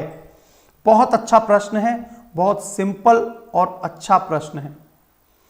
तो सबसे पहले तो आपको मैं ये बता दूं कि फैट, वसा है ना, सबसे ज्यादा पर प्रति ग्राम एनर्जी, पर ग्राम किलो कैलोरी सबसे ज्यादा होती है फैट में, वसा में। उसके बाद होती है अल्कोहल में, उसके बाद होती है प्रोटीन में, और सबसे कम होती है प्रति ग्राम एनर्जी कार्बोहाइड्रेट में। और ये कितनी होती है? फैट में 9.1 किलो कैलोरी प्रति ग्राम, अल्कोहल में 7 किलो कैलोरी प्रति ग्राम, प्रोटीन में 4.2 किलो कैलोरी प्रति ग्राम, और कार्बोहाइड्रेट में 4 या 4.1 किलो कैलोरी। तो सबसे कम कार्बोहाइड्रेट में ऊर्जा होती है। और यह बोल रहा है वसा की समान मात्रा ग्लूकोज या कार्बोहाइड्रेट है ना, वसा की समान मात्रा की तुलना में कार्बोहाइड्रेट अधिक ऊर्जा देता है, ऐसा हो ही नहीं सकता। 9.1 किलो कैलोरी फैट देता है। तो पहला स्टेटमेंट तो हमारा गलत है। दूसरी बात आई, हमारे शरीर की वृद्धि और मरम्मत के लिए प्रोटीन आवश्यक होता है, बिल्कुल सही बात है। लेकिन क्या उन्हें अक्सर ऊर्जा देने वाले खाद्य पदार्थ कहते हैं? बिल्कुल नहीं। हम सबसे ज्यादा कार्बोहाइड्रेट खाते हैं। दोस्तों ये जो लेक्चर्स हैं, ये मेरी उड़ान के शुरुआती लेक्चर हैं, जहां मैंने प्रोटीन के बारे में केवल एक लेक्चर ही प्रोटीन पे लिया है, कंप्लीट एक लेक्चर ही कार्बोहाइड्रेट पे लिया है, और कंप्लीट एक लेक्चर केवल और केवल वसा पर लिया। 1-1.25 घंटे का लेक्चर मिलेगा, वहां पर आपको इनकी कॉन्सेप्चुअल क्लैरिटी बहुत अच्छे से समझ में आ जाएगी। तो मेरी प्लेलिस्ट देख लेना आप, आरपी सर या फिर रुद्र गौतम, वहां पर मैंने कार्बोहाइड्रेट और इनके एनसीईआरटी कॉन्सेप्ट पूरे अच्छे से पढ़ाए हैं। ठीक है, तो कार्बोहाइड्रेट, ये हम लोग जो डेली खाद्य पदार्थ खाते हैं उसका 60% होता है कार्बोहाइड्रेट। तो यहां पर खाद्य पदार्थ जो खाद्य ऊर्जा देते हैं वो कार्बोहाइड्रेट होते हैं, ना कि प्रोटीन। प्रोटीन तो हमारे विकास में मदद करते हैं। तो पहला स्टेटमेंट भी इनकरेक्ट, सेकंड भी इनकरेक्ट। तो इनकरेक्ट कौन से हैं यहां पर? इनकरेक्ट कौन से हैं? तो यहां पर दोस्तों 12वें प्रश्न में दोनों ही इनकरेक्ट हैं। तो बोथ द टू, 1 and 2 दोनों ही इनकरेक्ट आएंगे। यहां पर आंसर आपका बी आएगा। देखते हैं क्या दिया है आंसर। देखिए यहां पर पूछा है इनकरेक्ट, तो गलती से मैंने डी आंसर दिया होगा। मैंने आपको मेरा करेक्ट आंसर बता दिया है कि वसा के समान मात्रा की तुलना में ग्लूकोज जैसे कार्बोहाइड्रेट बहुत अधिक, carbohydrate like give much more energy compare to fat, कभी नहीं, गलत है। ठीक है, मैंने आपको कैलकुलेशन बता दिया। दूसरा, प्रोटीन ग्रोथ के लिए होते हैं, बिल्कुल से। Containing protein are often called energy giving food, नहीं, कार्बोहाइड्रेट होते हैं। सेकंड भी गलत है। इनकरेक्ट कौन से हैं? पहला भी इनकरेक्ट, दूसरा भी incorrect. Answer will be B. क्या मेरी बात समझ में आ गई आपको? एक बार कंफर्म करिए बेटा, समझ में आ रही है सारी बातें समझ में आ रही हैं या नहीं? कंफर्म कर दीजिए यस। तो आगे बढ़ते हैं दोस्तों। Besides the nutrients our body need dietary fibre, और इस डाइटरी फाइबर को हम लोग क्या कहते हैं दोस्तों? रफेजेस। इसे क्या बोलते हैं? रफेजेस। आपको पता होगा हम फाइबर युक्त पदार्थ खाते हैं, कौन से होते हैं? जो हमारे खाद्य पदार्थों में सब्जियां हैं, बनाना, केला में भी बहुत ज्यादा फाइबर है। तो फाइबर जो होता है ना, एक तो फाइबर में होता है फॉलिक एसिड। क्या होता है? Folic acid. और फॉलिक एसिड को ही हम लोग बोलते हैं टेरोइल ग्लूटामिक एसिड, टेरोइल ग्लूटामिक अम्ल। और ये इसी को हम लोग विटामिन B9 भी बोलते हैं, याद रखना। विटामिन B9 कौन सा है? फॉलिक अम्ल या टेरोइल ग्लूटामिक एसिड। ये बात क्लियर है? तो ये सबसे इंपॉर्टेंट क्वेश्चन है, यूपीएससी ने एक बार इस पर प्रश्न भी पूछा था। रफेजेस बहुत इंपॉर्टेंट है ना। और ये करते क्या है? बहुत लंबे समय तक हमारी आंतों में रहते हैं और जो भी पोषक, यदि हम लोग केवल और केवल कार्बोहाइड्रेट खाएंगे तो हमारा जो स्टूल भी जो है ना वो प्रॉपर नहीं आएगा। हमें ये जो फाइबर वाली डाइट है वो आसानी से डाइजेशन करने में मदद करती है और ज्यादा से ज्यादा पोषक पदार्थों का अवशोषण। आपको पता होगा कि जो हमारी आंतें होती हैं उनकी दीवारों में पाए जाते हैं सूक्ष्मांकुर। सूक्ष्मांकुर को इंग्लिश में बोलते हैं माइक्रोविली, सूक्ष्मांकुर। और यही पोषक पदार्थों को एब्जॉर्ब करके एमिनो अम्ल, ग्लूकोज और फैटी एसिड्स और जितने भी मिनरल्स वगैरह हैं उनका अवशोषण करके रक्त में देते हैं और संपूर्ण शरीर में पोषक पदार्थों का फ्लो होता है। तो कहीं ना कहीं यहां पर रफेजेस ही इसमें मदद करते हैं। एकदम क्लियर? तो roughages does not provide any nutrient to our body. बिल्कुल सही बात है। रफेजेस वैसे हमारे शरीर को कोई पोषक पदार्थ तो नहीं प्रदान करते, ये बिल्कुल सही बात है। ये पोषक पदार्थ प्रदान नहीं करते, लेकिन roughages helps our body to absorb nutrient from the food. ये लंबे समय तक क्या है? हमारे सूक्ष्मांकुरों को, पोषक पदार्थ को एब्जॉर्ब करने में मदद करते हैं, फाइबर युक्त चीजें। बिल्कुल ठीक है ना? हाँ बिल्कुल, अंशुल कुमारी बहुत बढ़िया। लेडी फिंगर है, ग्वार फली की जो सब्जी आती है, जितनी भी सैम की फली है, राइट, इन सब में फाइबर है। इसके अलावा इसीलिए दोस्तों आप लोग यदि केवल दालों पर या फिर केवल अनाज पर निर्भर है तो आपको अपने डाइटरी शेड्यूल में सब्जियां जरूर कर देनी है। अब मैं हरियाणा में रहा करता था, मैं आपको एक बात बताऊं, हरियाणा में रहा करता था कभी, आजकल तो मैं वर्तमान में राजस्थान में हूं। तो हरियाणा में जब मैं रहा करता था तो वो लोग क्या करते थे, सुबह केवल दही और उससे खा के चले जाते थे और शाम में इनके दाल बन जाता था। अब ये क्या है, क्या नहीं खा रहे हैं? सब्जियां नहीं खा रहे। और सब्जियों का जो फाइबर है वो टेरोइल ग्लूटामिक एसिड आपको एनीमिया रोग से बचाएगा, एनीमिया रोग से ये बचाने में मदद करेगा। ठीक है, तो दूसरा स्टेटमेंट तो करेक्ट है। पहला स्टेटमेंट सॉरी पहला भी तो सही है, पहला भी तो सही है कि उसमें कोई पोषक पदार्थ नहीं होता। क्या बोल रहा है? एक मिनट, हाँ, वसा की समान मात्रा में, ओके, ये रफेजेस हमारे शरीर में कोई पोषक तत्व प्रदान नहीं करता। बिल्कुल सही बात है, पहला भी सही है क्योंकि पोषक पदार्थ एक्चुअल में नहीं प्रदान करता, और दूसरा भी सही है। तो यहां पर both will be the correct answer. देखते हैं, एक मिनट, यहां पर रफेजेस बिल्कुल पोषक पदार्थ, देखो यहां पर मैं बता दूं आपको, बिल्कुल सही स्टेटमेंट है ये सेकंड आंसर नहीं है, दोनों ही आंसर आएगा, है ना। आंसर्स बिल्कुल मैं सही बता रहा हूं आपको कि रफेजेस पोषक पदार्थ नहीं देते, लेकिन है ना ये नॉर्मली। ठीक है, चलिए अगला पॉइंट आ रहा है 14। Different types of joints in body help to carry out different movement and activities. Consider the following statements about joints. Joints के बारे में सही कथन बताइए। तो आपने देखा होगा 3 प्रकार के अलग अलग जॉइंट्स होते हैं। तो पहला बोल रहा है बॉल एंड सॉकेट जॉइंट, केवल और केवल बाएं और दाएं दिशा के आंदोलन का मतलब यहां पर मूवमेंट का मतलब आंदोलन नहीं है, गति है। ठीक है, गति के साथ आगे और पीछे आंदोलन करने की, मतलब आंदोलन नहीं, फिर से गति आएगा। ये आंदोलन, मूवमेंट को आंदोलन, गति करते हैं। ठीक है, तो यहां पर आपको पॉइंट क्लियर हो गया, गति से रिलेटेड है, राइट।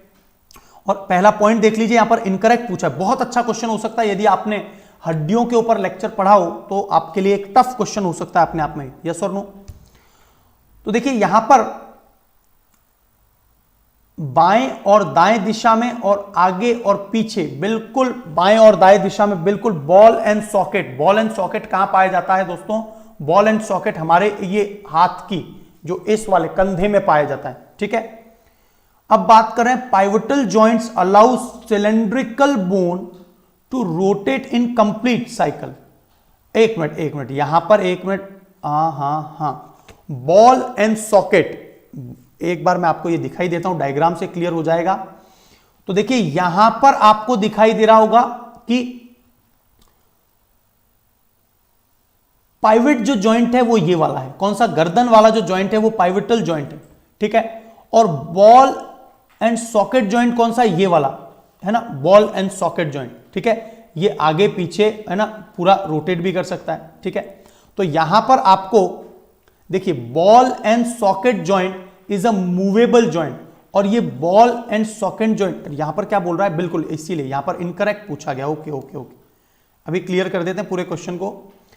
क्या बॉल एंड सॉकेट जॉइंट बाएं और दाएं और आंदोलन नहीं, वही मैं बोल रहा हूं कि यहां पर जो हाथ का कंधा है वो तो पूरा आगे पीछे, बिल्कुल बॉल एंड सॉकेट ये हाथ में होता है ऐसे, ये पूरा पूरा जो ये हाथ घूम रहा है देखिए ऐसे, ये बॉल एंड सॉकेट है। तो क्या ये बाएं और दाएं ही जा सकता है, आगे और पीछे नहीं, पूरा घूम सकता है। तो पहला वाला पॉइंट बिल्कुल इनकरेक्ट है, ठीक है। निर्णायक जो पाइवोटल जॉइंट है वो सिलेंड्रिकल जॉइंट है टू रोटेट कंप्लीट साइकिल।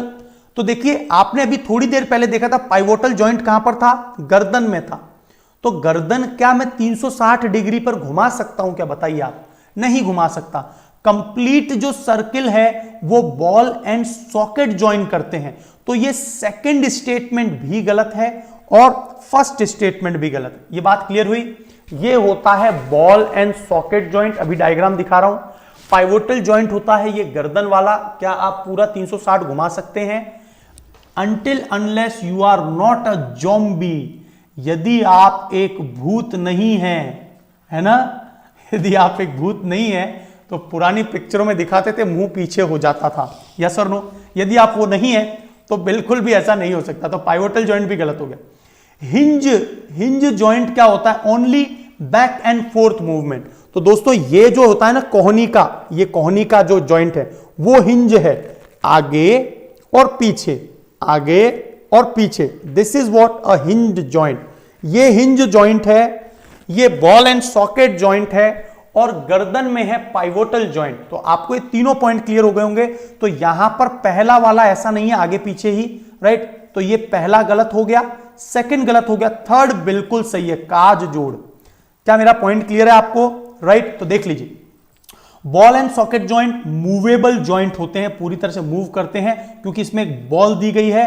तो ये बोन में और शोल्डर में, मेरे दोनों कंधे में है और पैर में, क्योंकि पैरों को भी मैं ऐसे ऐसे करके घुमा सकता हूं आराम से। यस और नो? एकदम क्लियर।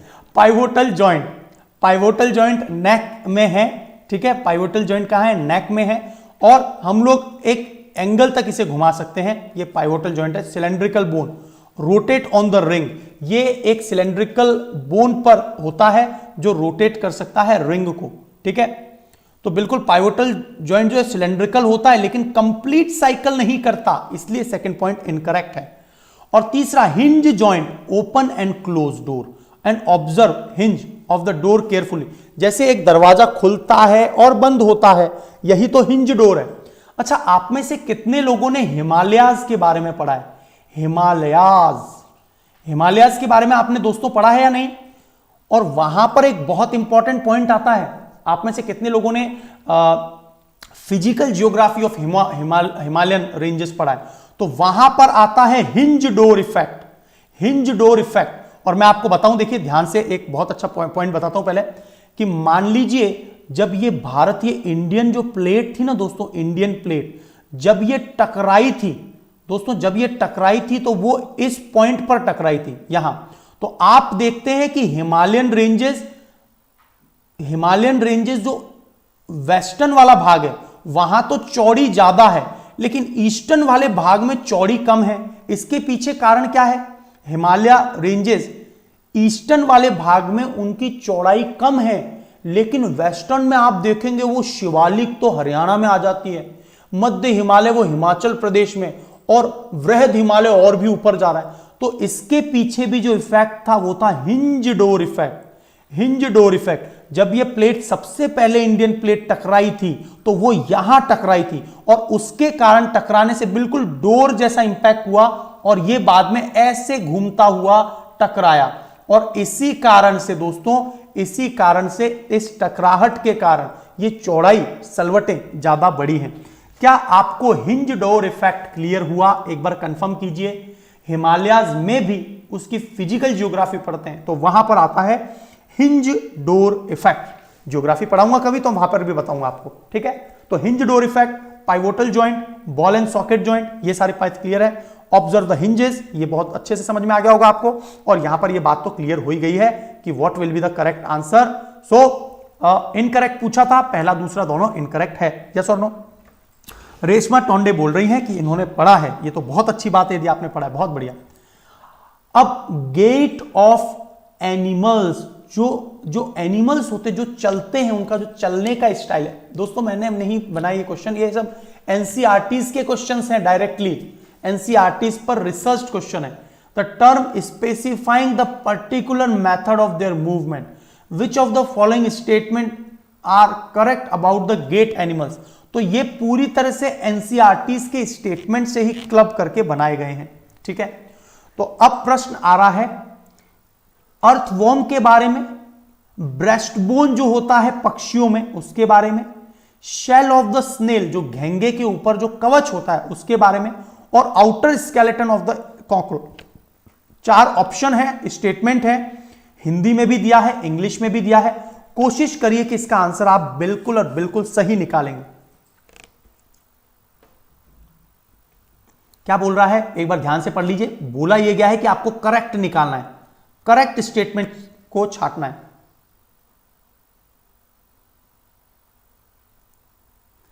तो क्या पहला स्टेटमेंट करेक्ट है क्या? Earthworm by the alternate extension and contraction of body using the muscles, tiny bones and bristle. क्या अर्थवॉर्म में कभी भी हड्डियां या बोन होती है? बिल्कुल नहीं, पहला स्टेटमेंट इनकरेक्ट है। यहां पर करेक्ट पूछा है, पहले को कट कर दीजिए, ये गलत हो गया और ये गलत हो गया, यस और नो बताइए। ठीक है, ठीक है, आगे बढ़ते हैं। ब्रेस्ट, कोई बात नहीं बेटा, आप अपना जो भी क्लास है ले लीजिए। Breastbone in the bird are modified to hold muscles of flight which help in wing movement. तो breastbone in the birds are modified to hold muscles, बिल्कुल पक्षियों में ये जो ब्रेस्टबोन होती है वो उनकी मसल्स को होल्ड करती है जो उनके पंखों को उड़ाने में। तो ब्रेस्टबोन जरूर और जरूर याद रखना है ना, जरूर और जरूर याद रखना। ओके, वेलकम बेटा, वेलकम, कोई बात नहीं।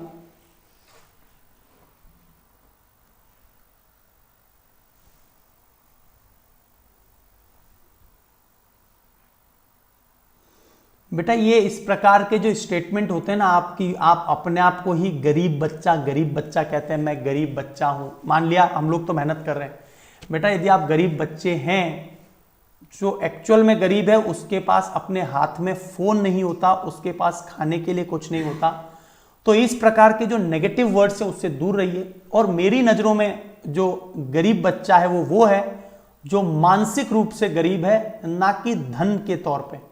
ठीक है, तो इस प्रकार के गरीब बच्चों को स्टेटमेंट देके दूसरों का एनवायरनमेंट नेगेटिव मत करो यार, है ना। ठीक है, चलिए, कोई भी गरीब नहीं होता, मानसिकता अमीर होनी चाहिए, आप बहुत अमीर होंगे भविष्य में। इसका एक बेहतरीन उदाहरण मैं आपको बताता हूं, ऐसा बेहतरीन उदाहरण बताऊंगा आपको कि आपको लगेगा वाकई में हाँ सही बात है। इलॉन मस्क एक बहुत ही गरीब परिवार से थे और बिल्कुल रीसेंट न्यूज बता रहा हूं मैं आपको कि ही बिकेम सेकंड, वह दुनिया के दूसरे सबसे अमीर बन गए इलॉन मस्क। और जनवरी में ही वो पूरे विश्व के 35वें सबसे अमीर व्यक्ति थे।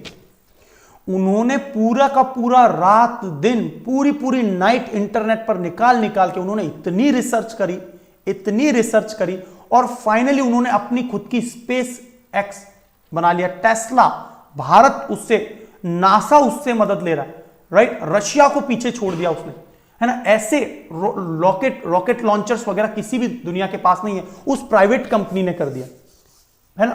तो गरीब वो भी थे, उन्होंने बहुत ग्राउंड लेवल पे काम शुरू किया, लेकिन उनकी मानसिकता अमीर थी। और आज बिल गेट्स को 8 सालों में आज तक बिल गेट्स दूसरे पायदान से नीचे कोई नहीं भेज पा रहा था, इलॉन मस्क ने कर दिखाया, देख लो। तो बताइए, मानसिकता अमीर होनी चाहिए या आप अपना इस प्रकार के, है ना, एकदम क्लियर है। बिल्कुल, अंशुल कुमारी ने बी आंसर दे दिया है और एब्सोल्युटली यू आर करेक्ट। तो बिल्कुल ये दूसरा सही है। तिलचट्टे का बाहरी कंकाल, ये आंदोलन को याद रखना, ये गति है, राइट। कंकाल जो है no role on movement rather wing do so, बिल्कुल। तो यहां पर तिलचट्टे में उनके जो पंख होते हैं वो मूवमेंट में मदद करते हैं, उनका बाहरी कंकाल तो बिल्कुल स्थिर रहता है, वो उनको रक्षा करता है। ये बात क्लियर होगी, रक्षा करता है, यस और नो। तो आपकी बिल्कुल लेटेस्ट खबर बता रहा हूं आपको, स्पेस एक्स के ओनर जो है, तो पक्षी में ब्रेस्टबोन उड़ान मांसपेशियों को पकड़ने और संशोधित, ठीक है। तो घोंगे का खोल, बाहरी खोल कंकाल होता है, तो बाहरी खोल क्या मूवमेंट में मदद करता है? बिल्कुल भी नहीं करता, क्योंकि वो तो उसको प्रोटेक्शन में मदद करता है। तो यहां पर दोस्तों देख लीजिए, earthworm moves bye the alternate extension and contraction. उनके शरीर में जो अल्टरनेट एक्सटेंशन और कॉन्ट्रैक्शन है, राइट, उसकी मदद से ये होता है। तो tiny bristles on the under side of the body help gripping the ground, और इनके जो ब्रिस्टल होते हैं वो जमीन को ग्रिप करने में मदद करते हैं। तो पहला पॉइंट आपको एकदम क्लियर हो गया होगा, है ना।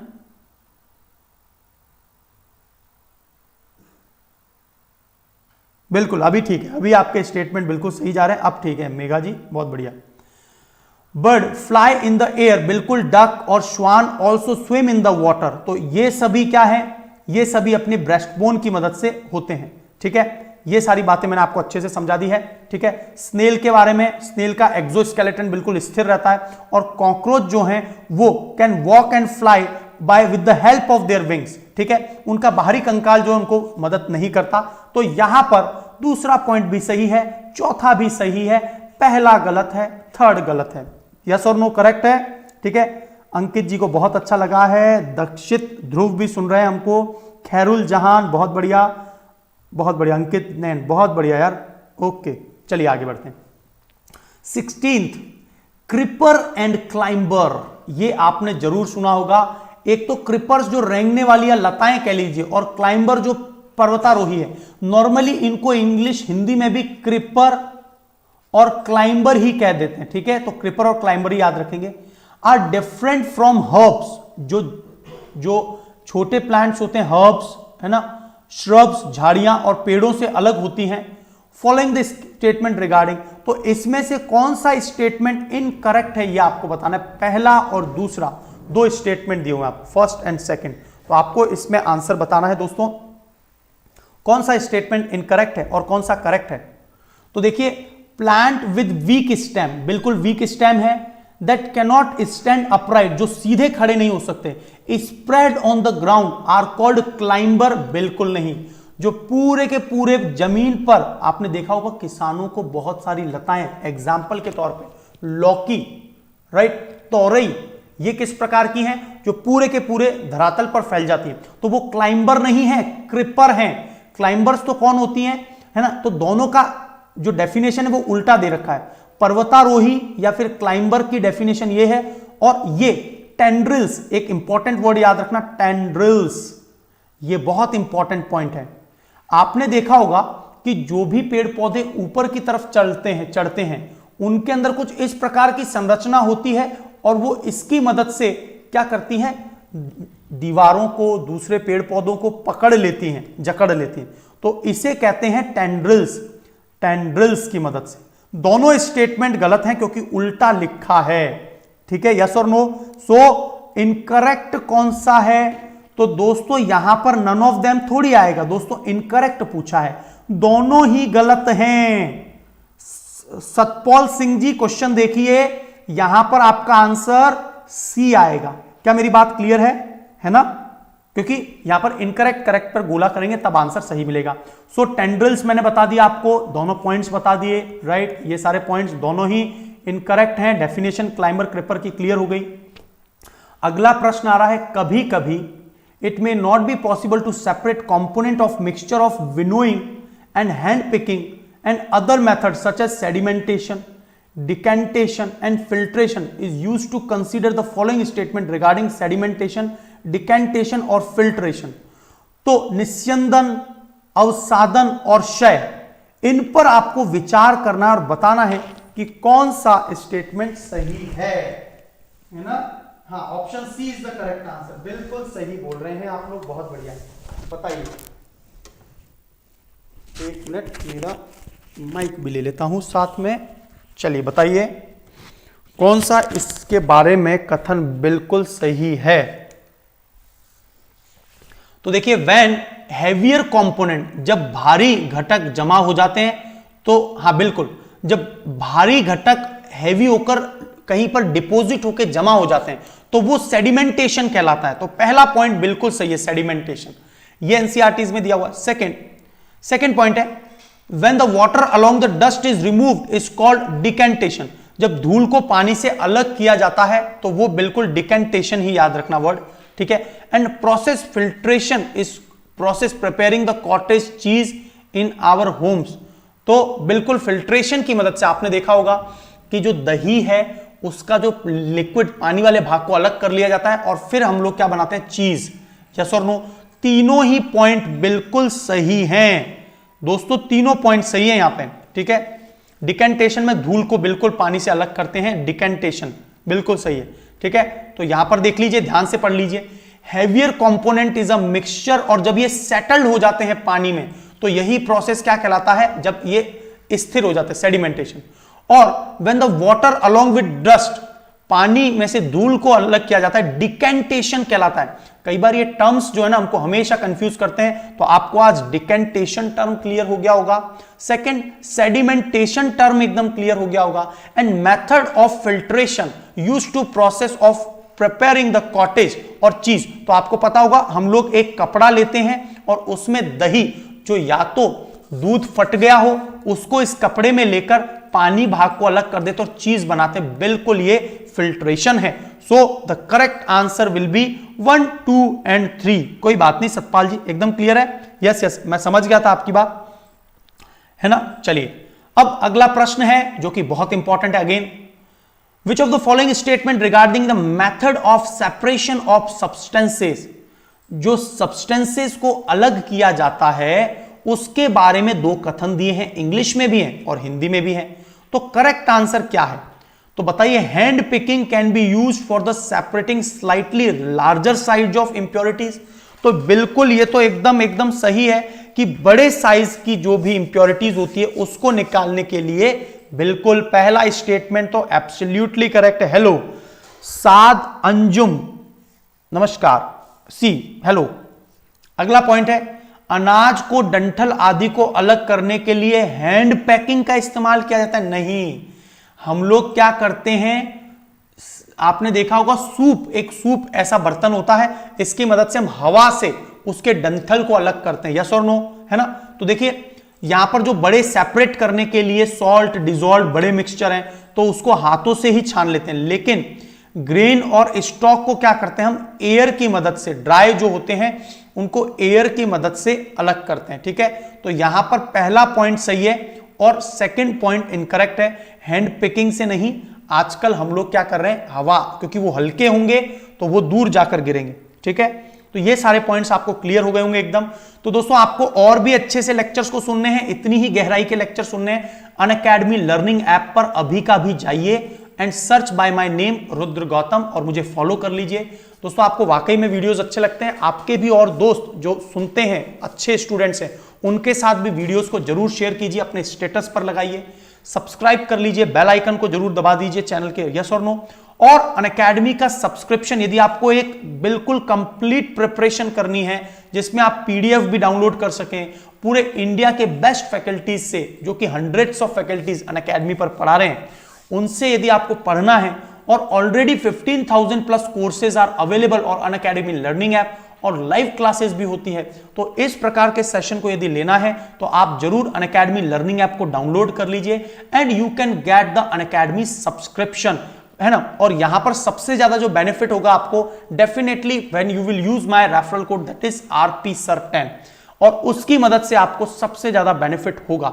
बिल्कुल मैं एश्योर करता हूं, आप एक बार मेरी प्रोफाइल पर विजिट कीजिए। यदि आपका कोई भी मित्र आप और किसी भी एग्जाम की प्रिपरेशन कर रहे हैं, Unacademy is the vibrant platform. ऐसा प्लेटफॉर्म पूरे भारतवर्ष में नहीं है, क्योंकि यहां पर आपको भारतवर्ष के सभी फैकल्टीज और एक सब्जेक्ट के मल्टीपल 15, 20, 25, 50 तक एक ही जो है सब्जेक्ट के फैकल्टीज आपको मिल सकते हैं, है ना। ठीक है, ठीक है। चलिए, तो यहां तक सारी बातें एकदम क्लियर हो गई होगी आपको, है ना। तो RPSIR10 इस रेफरल कोड का आप प्रयोग कर सकते हैं, राइट, है ना। RPSIR10 इसका प्रयोग आप कर सकते हैं और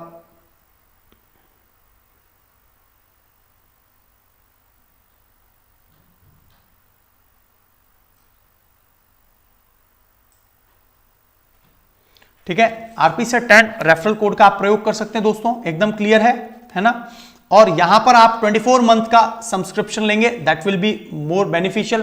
500 मार्क्स का आपका ऑप्शनल के सेक्शन आते हैं। And one more thing is again iconic will be the best, because यहां पर आपको पर्सनल कोच, डेली मेंस के क्वेश्चन आंसर्स की प्रैक्टिस, स्टडी प्लानर और पर्सनलाइज फीडबैक मिल जाता है। तो देखिए यहां पर आपको जितने भी मेरे लेक्चर्स देखने हैं, मेरी प्लेलिस्ट तैयार है, नीचे दिए गए डिस्क्रिप्शन से सीधा आप अनअकैडमी लर्निंग ऐप पर जा सकते हैं और साथ ही साथ में आप कंप्लीट लेक्चर्स को मेरे सुन सकते हैं। So thank you very much, God bless you all, और कल हम लोग इसी समय पर मिलेंगे।